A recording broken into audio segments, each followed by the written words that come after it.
자, 이제 그 다음 시간입니다. 85페이지에 관리 업무 일반이라고 하는 편이 등장합니다. 한 5페이지 걸쳐서 나와 있죠. 시험에서는 한 2문제까지 나올 수 있는 가장 주요한 어떤 그런 부분이다. 항상 시험에 뜨고 실무에서 나오니까 아마 3개까지 나올 수 있는 그런 5페이지에 있는 사항들입니다. 그래서 우리 관리법은 조금 다소 실무도 하시고 법규도 하기 때문에 좀 쉬운 편에 속하지만 중요한 사항이기 때문에 항상 꼼꼼하게 다 정리를 해주세요. 자, 보겠습니다. 첫 번째, 관리 업무의 일반이다 라는 부분 보이네요. 자, 요 전체가 이 페이지도 시험에 잘 떠죠. 첫 번째 1번 보시면 관리 주체 분들은요, 일단 업무 관리 대상이란 전제하에서의 관리 주체입니다. 자, 다음에 업무를 수행합니다. 첫 번째 보시면 항상 다음 연도, 다음 회계연도의 사업계획과 예산안을 작성하겠죠. 자, 시기 보시면 매 회계 개시 1개월 전까지, 1개월 전까지, 다음 연도 1개월 전까지, 이 말은요, 11월 말까지죠. 그래서 이것을 작성해가지고 입주자 대표회의한테 제출뿐 아니고 승인도 받아야 된다. 차년도에 관한 어떤 사업계획 승인도 받습니다. 자, 그래서 두 번째 보시면, 사업 주체가 입주받다가 이제 관리 업무를 인계를 합니다. 이와 같이 이제 관리 업무를 인계를 딱 받게 되면은요, 해당 관리 주체는 이제 그 다음 연도뿐 아니고 남은 기간이죠. 만약에 5월달에 인계받았다. 그러면 6월달부터 이제 12월까지 해야 되는 다음 연도 되기 전까지의 사업계획과 예산안을 수립해서 이것도 제출 승인을 받아야 됩니다. 그런데 이 받은 시점이 11월 달 받았어요. 그러면 12월 달 한 달을 위해서 또 이런 시간을 낭비할 필요 없겠죠. 그래서 3개월 미만 남았더라. 그러면 입주자 대표 회의에 어결이 있으면 생략도 할 수가 있다. 이런 부분도 체크를 해주시고요. 그 다음에 거의 끝났으면 그 전 회의에 관한 사업 실적서와 또 결산서를 작성해서 이것도 이제 확인을 받습니다. 그래서 회계가 종료가 딱 되어지면은 2개월 안에, 즉 2월달 안에 종전 연도의 사업 실적서와 결산서를 작성해서 이것은 제출만 하지 따로 위에 우리가 예산안처럼 승인에 관한 사항은 여기는 없더라. 제출만 있더라. 그래서 승인은 하지 않는 이유가 뭐냐? 해보고 나서 이상하면 해당 그 내부 감사에서 체크할 것이고 또 이상하면 외부 감사에 의뢰할 수도 있겠죠. 그래서 제출만 한다. 승인사항은 아니다. 이런 부분 보십시오. 또 밑에 보시면 작성되어진 회계서류 작성과 보관 이란 부분 보이죠. 이것도 간단하지만 지문에 잘 뜨죠. 자, 관리 주체분들 항상 업무 대상입니다. 이 파트는요. 장부를 월별로 작성한다. 그래서 각종 어떤 정빙 서류, 영수증 등을 첨부해가지고 회계 종료 끝나고 나서 5년간 보관한다라고 합니다. 그래서 장부에 보통 옛날엔 작성했지만 지금은 다 전산으로 입력하겠죠. 그래서 정보 처리 시스템을 통해서 다 사진 찍어서 지금 스캔 떠가지고 다 이렇게 입력을 한 식으로 이렇게 다 하고 있습니다. 5년간 보관한다. 월별로 작성해서 회계 종료 5년간 보관한다. 보시고요. 그러면 이제 당연히 3번처럼요. 입주자 등 이 회계서류 보자 등에 이렇게 장부의 열람 등을 요구할 수가 있습니다. 요구하면은요 제공을 해야 됩니다. 자, 그런데 또 업무적 공개사항이 오른편에 쭉 있으니까 한번 읽어보십시오. 자, 그 이번에 업무적 공개사항이 딱 보이시죠? 근데 위에 살짝 보시면 요구한데도 이 두 가지는 못 보여준다라는 부분이 보입니다. 개인 사생활 비밀 침해 우려에 있는 정보는 공개를 못합니다. 또 결정되어진 사항들은 다 공개를 해서 오픈해야 되지만 의사결정 과정과 내부 검토 과정에 있는 사항들 무엇을 심사하고 있다. 또 업체 선정을 위해서 확보한 그런 자료들 공개 못하겠죠. 왜? 입김, 개입을 하기 때문에 그러다 이렇게 또 아시면 되겠습니다. 자, 오른편에 있는 여기 기획부터 피업에 해당되는 사항들은 인터넷 홈페이지와 또 개별적 통지를 하게 돼 있다라고 하는 부분도 체크를 해두세요.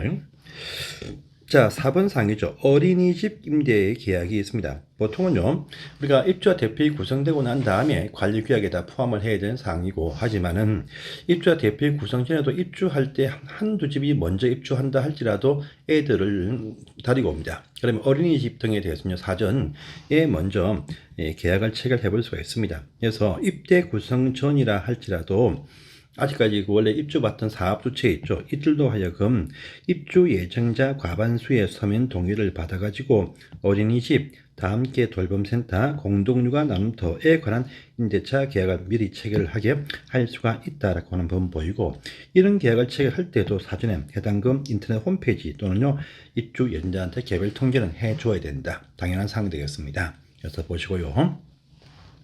자, 86페이지에 5번상 회계감사가 뜨네요. 중요한 상이죠. 회계감사 잘 철저하게 해야 됩니다. 일단 1번상 다 이게 중요합니다. 300세대 이상 되는 규모의 중대 규모의 단지일 때는요, 매 회계 연도 종료되고 나서 9개월 안에 오른편에 있는 요 재무제표에 대해서 외부 감사인, 내부 우리 감사 말고 외부 감사인의 공인회계사 회계감사를 매년 1회 이상 받아야 된다라고 합니다. 그래서 그 대상이 무엇이냐, 시험에 빈칸을 채워라 하면 나온 적이 있었죠. 그때 보시면은요, 이익잉여금 처분 계산서 서로 이렇게 나온 적이 한 번 있습니다. 이와 같이 재무상태표, 운영성과표, 추석, 이익잉여금 처분 계산서 또는 결손금 처리 계산서에 대해서 외부 공인회계사 감사인의 회계감사를 받습니다. 근데 이 돈이 많이 들거든요. 보통 뭐 단주 규모가 600세대다 한 1000만 원 이상 듭니다. 그래서 뭐 그 아까 별 문제가 없다 싶으면 해당 입주자 등 3분의 2 이상이 서면 동의로 동의가 되어지면 그 해년도만, 그 당해년도만 받지 아니할 수가 있다. 그런 부분도 체크 꼭 하시고 중요한 사항입니다. 통째로 외우세요.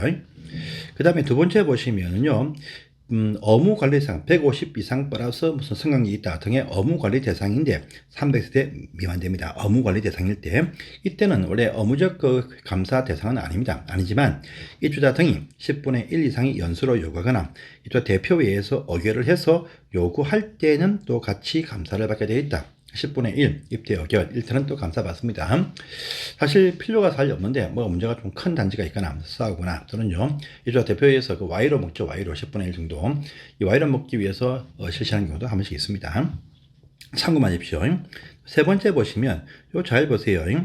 회계 처리 기준 요것은 국토교통부 장관이 정해서 고시합니다. 그런데 회계 감사 기준 요것은 한국공인회계사에서 작성해서 국정한테 승인을 받습니다. 그래서 회계 처리 기준과 회계 감사 기준 두 가지 차이점. 처리 기준은 장관이 아예 처음부터 고시하지만 요 감사 기준은 한국공인회계사에서 작성해서 국정한테 승인받더라. 이런 부분도 살짝 바꾸어 나올 수 있으니까 항상 염두에 두시고 체크를 해주세요. 자, 또 4번 사항입니다. 관리주체의 업무 되어 있죠. 감사를 딱 받으면 감사 보고서를요, 이 감사인이 관리주체한테 제출합니다. 그러면 요 회계 감사를 제출받으면 관리주체는요, 1개월 안에 입주자 대표회의에게 보고하고 인터넷 홈페이지와 동별 게시판에 공개한다. 잘 보시면요, 밑에 사항과 꼭 비교를 해주세요. 밑에 사항 보시면 감사인의 업무 보이죠? 공인회계사 감사인은 회계감사 완료가 딱 되어지면 그 관리주체한테 통지해 줍니다. 보내줍니다. 뿐 아니고 자기가 직접 1개월 안에 감사 결과를 시군구청한테 제출하고 공동주택관리정보청에 공개한다. 두 개 비교 꼭 해주세요. 관리주체는 받으면 자기가 1개월 안에 입대한테 보고하고 공개하지만 단지 내에서. 근데 이 감사 실시한 감사인은 그 감사 결과를 종료하면 1개월 안에 시군구청한테 제출도 하고 공동주택관리정보팀에 직접 입력해서 공개하죠. 그러니까 공동주택관리정보팀의 공개와 시군구청의 제출은요, 관리주체가 하는 것이 아니고 감사인이 하는 것이다. 4번, 5번 항상 비교해서 보시기를 바랍니다. 또 6번 보시면 감사인에 선정되어 있죠. 감사인 선정은 입주자 대표회에서 선정을 합니다.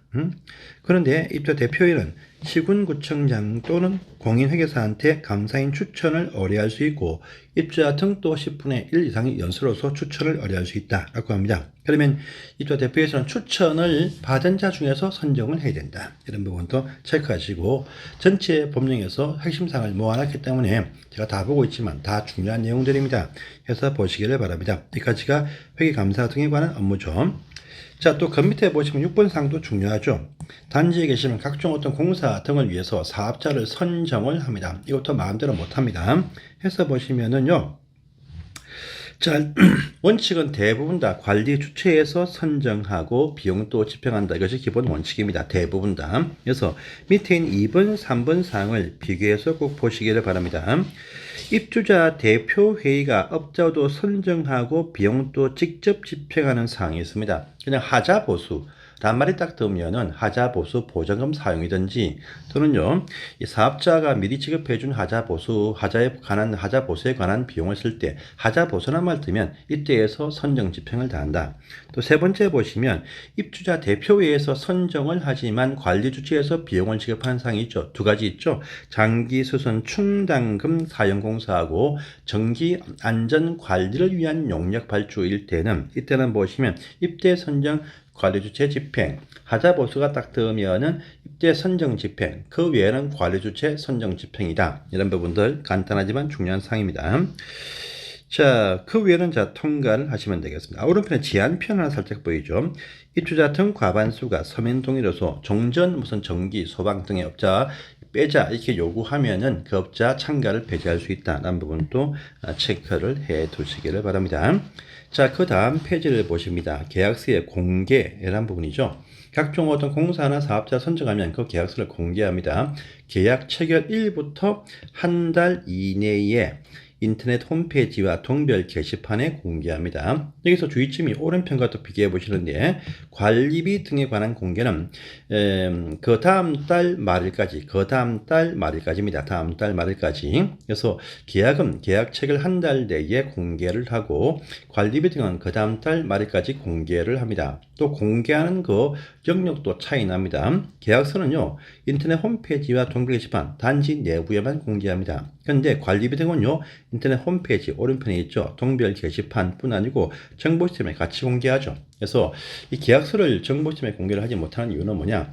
이 계약은 계약의 자유 아니겠습니까? 이쪽 단지하고는 페인트 칠할 때 300세대에 한 5천만 원 했다. 저쪽 단지는 7천만 원 할 수 있습니다. 그 계약의 어떤 입찰이라든지 계약의 내용마다 틀리기 때문에 이걸 다 공개해버리면 왜 저기는 비싸게 쌓을 수 있으니까 계약서는 공개를 외부에 못합니다. 단지 내만 공개합니다. 근데 다 알 수는 있죠. 다 소문나가지고 다 알 수는 있습니다. 관리비는 다음 달 말일까지 공동주택 정보시스템에 또 공개한다. 그런데 이 계약서는 계약 체결 한 달 내에 정보시스템에는 공개를 하지 않는다. 이런 부분들 체크를 꼭 해 두시기를 바랍니다. 자, 또 8번과 9번 사항 또 있는데 이것은요 이제 이거죠. 공동시설을 외부 이 전문가한테 위탁 운영을 맡기기 위해서 합니다. 단지 내에서 규모 큰 커뮤니티 있죠. 수영장이라든지 헬스장을 외부업자한테 위탁할 수도 있고 또 자체할 수도 있습니다. 있을 때 자 위탁 운영을 시킵니다. 관리 주체 아닌 자한테 외부 맡긴다. 할 때 보시면 이거 하고요. 또 밑에 9번 보시면 자기 단지의 수영장 등을 다른 단지민한테 개방을 할 수도 있습니다. 비용 조금 받고요. 이럴 경우에 약간 비슷한데 약간 차이점이 납니다. 이것도 체크를 해 두시는데 자, 일단은 보통의 사업계획 승인 대상, 보통의 단지일 때는 비슷합니다. 비슷해요. 입대 어결, 입주자 등 10분의 1 이상에 제한해서 입주자 등 과반수의 서면 동의서 결정한다. 위탁 운영은요. 밑에 보시면은요. 과반의 범위 안에서 규약으로 정하는 비율 이상으로 결정한다 되어 있습니다. 과반의 범위라는 것은 과반을 넘기란 말입니다. 과반 딱 과반을 딱 넘기는 상태에서 규약으로 정한 비율 이상의 동의 필요하다. 유예는 그냥 과반수 차이가 납니다. 그 다음에 두 번째 보시면은요, 3번 상, 그 박스들마다 3번 상을 보세요. 건축 허가 대상의 복합주택 300세대 미만의 복합 아파트란 말입니다. 이것도 똑같아요. 이거 똑같아 보면 되겠습니다. 자, 그런데 요 2번에 있는 사항들이죠. 그 박스들 2번에 있는 사항들. 임대주택, 그러니까 일반적인 건설 임대주택입니다. 1태는 보시면 임대사업자의 요청 또는 임차인의 10분의 1 이상의 제한을 통해서 한다. 통해서 위에는 임차인의 과반수고 밑에는 보시면은요 과반의 범위 안에서 역시 규약으로 정하는 비율이다 되어 있습니다. 그래서 임대사업자의 제한 또는 임차인 10분의 1 이상의 제한이다. 이런 분의 차이점이 있으니까 이것도 체크를 해 두시길 바랍니다. 여기까지 보시고 감독표는 다음 시간에 보도록 하겠습니다. 감사합니다.